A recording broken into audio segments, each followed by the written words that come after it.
frame is, we're just going to start with what's the idea, how do you draft it, how do you refine it, and then how do you iterate on it, like iterate would be refined, but what's the final voice, just to make sure that if you guys are here attending something to say, how can we use AI to do creative content writing or creative video production or whatever, you're gonna follow a workflow that's probably like this, these four steps.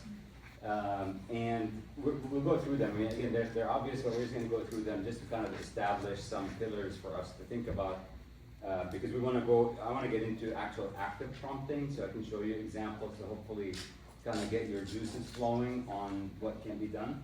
So the idea is generating that concept, seeding it, how we want to seed it with the audience, what's the purpose, what's the constraints. So again, we're going back to basic prompting. And again, for those of you that have not been here or whatever, if you create the Observer account here in the Academy, there's Ken, this is new by the way, there's a new prompt compass with about 2 pages now. You downloaded it? So you can download that, and it's an instructional, that's what we use at NC State for the 15 hours to actually go through the different levels of prompting, so you can download it and look at it. You can walk through it. It's not very complex to kind of start getting your feet wet with proper prompting, but this is where this idea stage comes in. And then the drafting is where you produce the content, you prioritize, and you start adding polish. Refinement is where you edit for structure, clarity, and factual accuracy. And then just any final voice that you want to apply as far as tone, rules, and final formatting before you actually post. And then the prompt quality matters. So, good prompts versus bad prompts. I'm going to assume, does anybody not use, and it's okay if you don't, no judgment, anybody not use ChatGPT or Grok? Anybody not using large language models? 1, 2, it's okay. Using different ones, not those. No, I mean, anybody not using AI? So you all have used some flavor, like right? Yeah. How many of you feel like you're still like just getting your feet wet? Just kind of like a raise of hand. Is it the majority of you? Yeah. So you're just kind of getting started in prompting. All right. And I demonstrated this before, but I just want to hit on this point specifically. And I'm sorry, I'm going to blame Katie for this. Where are you, Katie? She's outside. So what we're going to do is we're going to switch over to ChatGPT, and we're just going to look at a bad prompt versus a good prompt. I'm going to try to make this bigger, right? So I was going to say, like, trying to think, I just always want to use, like, I don't know, let's just think something really weird. What should I have for dinner tonight? I don't know. I've got a dietitian. My assistant's name is Navi. So she's I programmed her to be a dietitian as a part of one of the 10 other personalities that she has. So she might give us something. Yeah, she's going to give me something very. She already knows what I need to do, so she's giving me a very specific list. So she's saying, okay, you could use steak and veggies, whatever, drizzle of olive oil, zero nonsense, big flavor, salmon bowl. So this is still a bad prompt, right? And to demonstrate the difference is to say, and I'm just going to give you again a crash course for the formula. The formula that we always use is called R squared. The one that we recommend use R squared G C squared. And the idea, it's just these letters. The idea is just to kind of give you a mental prompt, a mental formula that you can always remember. So it's role, result, goal, context, constraint. This is 80% what you need to, this is gonna up your game by 10 notches by simply just following this in any large language model. So this applies for creating visuals, for prompting for text or video or whatever. So if I take a role that says, now I'm going to say act, if I say act as a dietitian, and a dietitian who is hammering me about my weight, all right? So that's the role. Now, result, I want the most satisfying meal for dinner tonight, right? The goal is to enjoy food and not feel like I am sucking sawdust through a straw. I mean, I'm exaggerating, but I'm putting all of this because, believe it or not, this matters. This is really how you feel. What I was gonna ask you is, by using slang like hammering, does that bias it in a bad way? Because the thing, hammering is No, not- it's actually, you want to say, I want you to be a nagger. in You your wanna be a what? A nagger. Nagger. I want you to nag me. in It's your what women do. personality. Right, so it's like, Uh-oh. stop eating That was chips, him, not me. stop eating chips, stop whatever, reach for the healthy snacks, I want that personality to come out. So that's why I added that. That's what I added that wondered, word, okay, right? that's fine. And then I added, I don't feel like I'm sucking sawdust through a straw intentionally, because some meals feel like that, right? That's how I feel. But it's good for the AI to know, because it's gonna extract, when it starts doing the generation of the output, it will take that and it should say, all right, exclude anything that tastes like sawdust, ultimately. But don't feel like shy from actually telling it what you really like, what you really feel. Well, what it's you really want. personalizing to you, just like you can personalize another section of chat that you're using for a business. You Right. want the business voice, you want your It's the personal. same, That makes and sense. again, and to Can always me, I tweak hope it. you guys will Yeah. make kind of that connection and make that jump to understand that, holy crap, this is everything ever created on the internet with all these experts' opinions and blogs and opinions. Now you can leverage all of this by making sure that you're structuring your prompt to be as descriptive as you can about what you're trying to do, so you can get the best output. So again, the goal is to enjoy food. So this is the goal. So role, result, goal, context. I'm going to tell it, I'm a 50-year-old male, active, and whatever. I'm giving more exercise 4 times a week. And then I could do stupid stuff in here and say, I have a golden retriever. Doesn't ever come back and say, too Bones much information. after the meal would be a plus. Like your leftovers. Hey, Have fun Fadi, with it. it's gonna come back and say too much information. Yeah. Oh, trust me. I know. Never. I know, I'm just saying, when somebody tells you that. Do you guys know how many? Too like, much the information. Actual, let's see if I can create a visual that's easy for me to relay and for you to understand. Do you know how many parameters, like how many levers are tweaked inside of chat? I think it's something like 80 billion, 80 billion parameters. So if I give it like I know, I was 1,000, kidding. it's not gonna. I'm a doctor, and that patients give you too much information. Yeah, sure. In this case, give it, if you're gonna get better result. And then we do goal, context, and so I'm giving it some context. I'm this much, I have a golden retriever, having bones would be a plus, blah, blah, blah.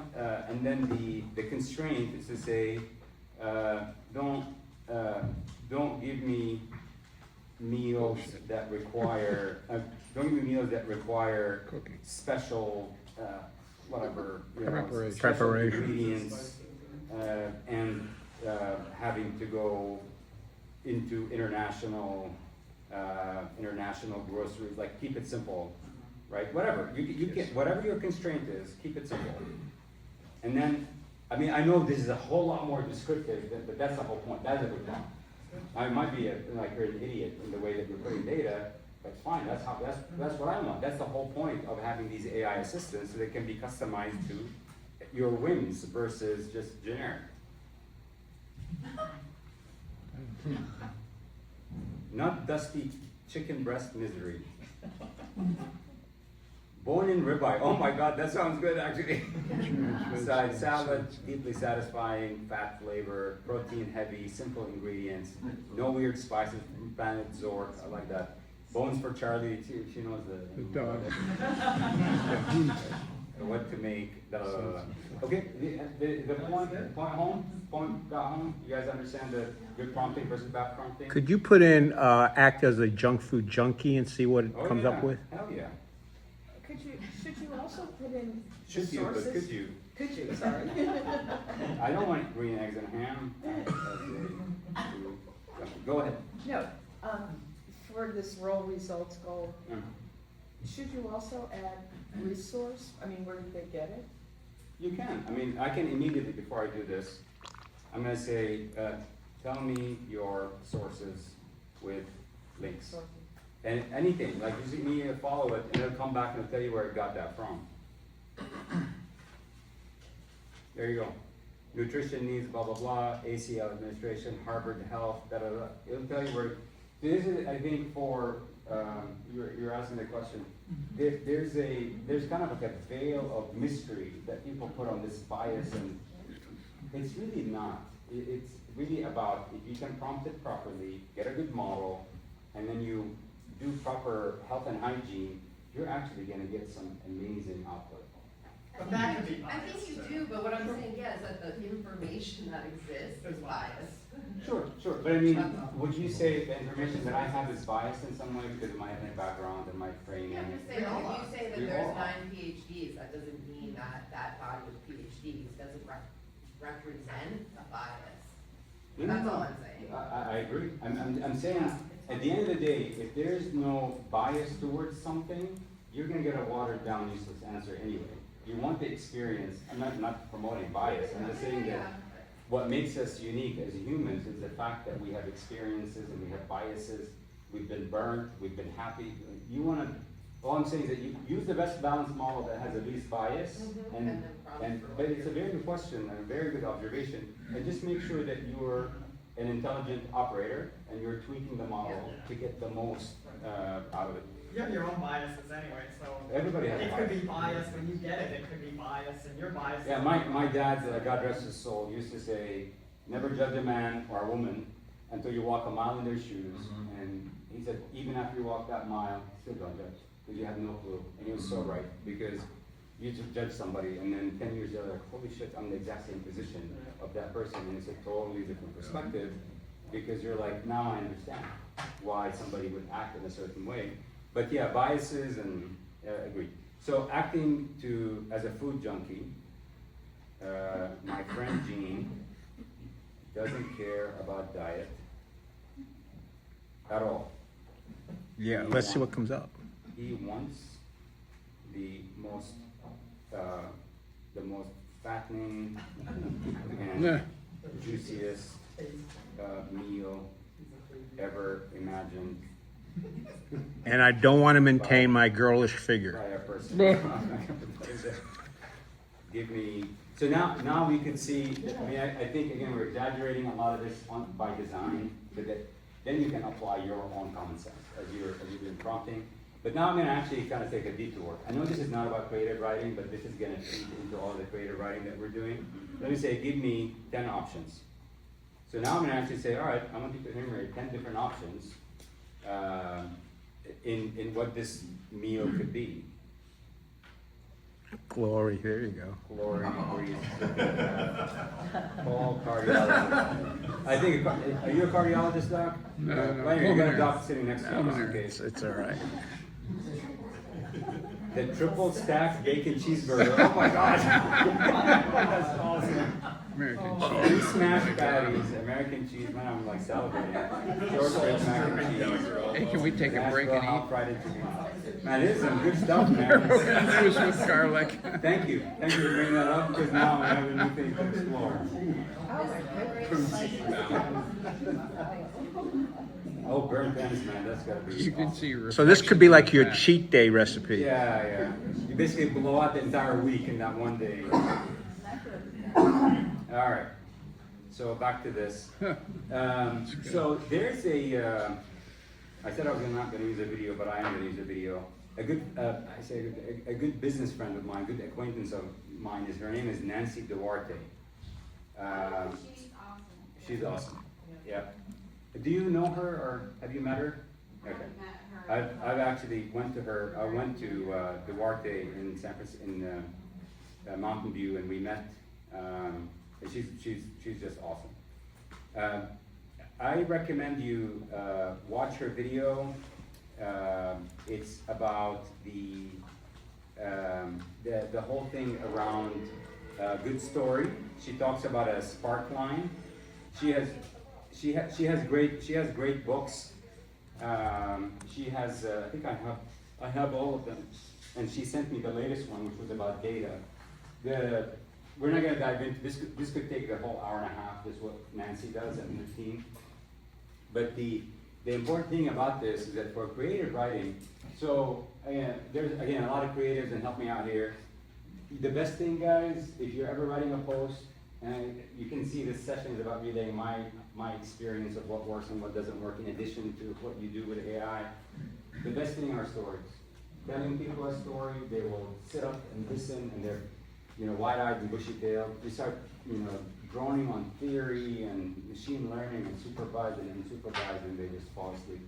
So if you're thinking about the best medium to communicate with somebody, think about stories. And this applies to everything: sales, marketing, business development, and the best way to she's an artist in figuring out how to tell stories, and she took the most boring topics like financial models and this and that, and she converts them into stories for organizations. She's awesome. I mean, she's really, really good. But please take a look at her just Nancy Duarte storyline, and you'll be able to and maybe get her books. If you're interested, I can pull up in my library the names of her books. One of them is called Resonate. Another one is called Data Stories.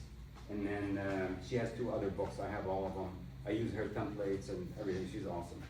So this is the spark line is what she calls, is going to be very important in the way that when you ideate, you need to do, if you want to get into creative writing, you need to not only figure out your audience, who you're writing for, but you need to build some competency and skills in storytelling.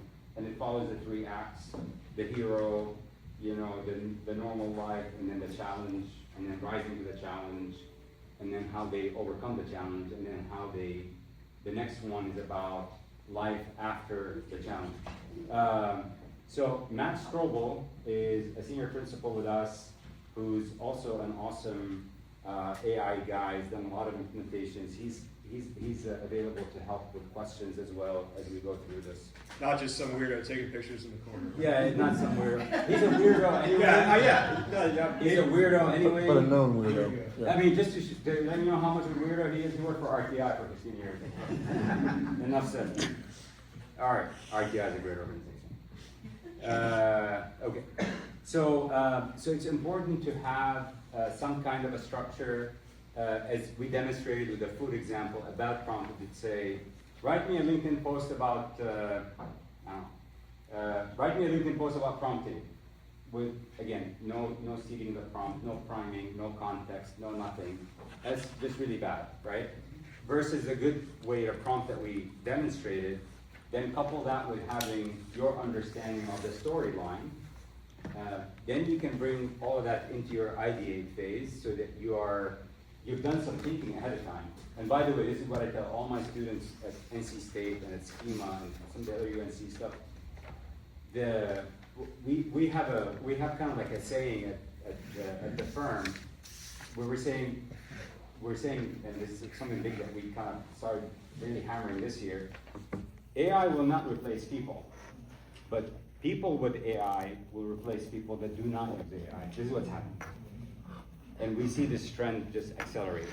So people that know how to do prompt engineering, designers that use AI, engineers that use AI, coders that use AI, they're the ones that are keeping their jobs, they're getting better jobs, and they're moving forward with their career. So the world has kind of moved, I think, the world is moving away from thinking that AI is going to take away all of our jobs, and we're moving, or that's our hypothesis, we're moving more to a state where we're saying someone qualified to use AI. So my daughter, I'll use myself as an example, because we don't hammer anyone. She's a Wake Forest graduate with arts and computer science. She's a human human-centered design, UI, UX designer for Altera Systems. And it took her like, I don't know, 9 months to get a job, just like all the fresh graduates these days, they're really struggling to find work. I guess everybody's struggling to find work, so it's across the board. And now that she's there, she's been there for about a year, she does a lot of these UI, UXs. And when I was doing some coaching for some startups in Durham, there's one class where we had to build user interfaces. And I figured, I'm like, man, there's gotta be an easy way to do this. There's no way that AI cannot do this. I found a tool called Visily, a tool called Visily, VISILY.ai, and Wizard with a U, YIZARD.ai. It does my daughter's job in 5 minutes. And I showed her to her, and she said, holy shit, this takes me 2 weeks. It does it in 5 minutes, right? So the initial inclination has been like, this is gonna take away my job. I'm like, no, Dad, here's what you gotta do. You gotta learn how to use this, go to your management, and then, hey, guys, guess what? I can actually get these 20 interfaces that you need done, I can do them now in a week, not a month. And she did that. And they were like, oh my God, we want to train everybody on this, right? So this is going to be the difference. So if you are not, in your field of expertise, competent with AI and know how to use it, I think somebody else is gonna come and take away your job, right? Anyway, so